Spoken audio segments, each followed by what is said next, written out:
introduce you to what the world has been waiting for. I've come to herald the arrival of a generation with the capacity to see God's dream become man's reality. Oh, can you see it? We are the ones who refuse to blend in or fade out. We can't stay hidden in the church, and we won't stay silent in the streets. The time for prophesying a soon coming generation of world changers has passed. That generation is here if we'll see it, and our time is now if we'll take it. Let me paint you a picture so you know who to look for. We value faith over fortune.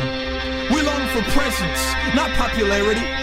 We'll take the kingdom over comfort, and we trust the gospel more than the government. There is something in our DNA that can't accept the status quo, business as usual, things as they are. We will never fit in the box marked normal. But you know what? We never really wanted to. We've watched our parents and peers give their lives to a cultural system designed for our destruction.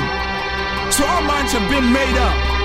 We are persuaded and convinced that the freedom Christ promised is the freedom Christ purchased with his blood on that cross. So that cycle of broken people breaking people, it ends with us.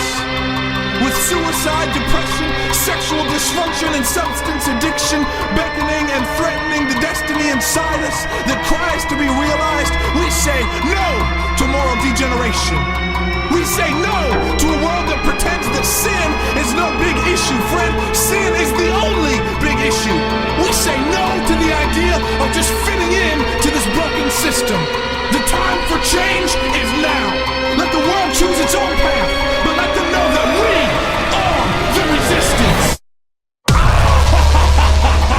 Let history show that there was a mighty generation that arose from the ashes of religion, from the broken cycle of humanism and cultural irrelevance, to take their place, seated and established as the new standard of righteousness in a culture that mocks purity. I see a generation that clings to the cross and not the culture. I said, I see a generation that clings to the cross and not the culture. The world is experiencing the revealing of a counterculture, a revolution of men and women with fire in their eyes and hope in their hearts, a peculiar people who love the hurting and proclaim the kingdom without consideration of the cost they might incur. We are social terrorists, shaking the foundations of the kingdom of darkness with radical consecration, public proclamation, and urgent intercession. And our peace and love are in violent opposition to the status quo. We should not, cannot, will not live another day in complacency. We are the leaders of a remnant, the keepers of the flame, the preservers of the seed, and the protectors of tomorrow. Heaven and earth together cry out for the manifesting of the sons of Yahweh. So we take up our courage, and we take up our cross. We fix our eyes on glory, and we let our lives proclaim his infinite worth. We won't give an inch to the powers of darkness. We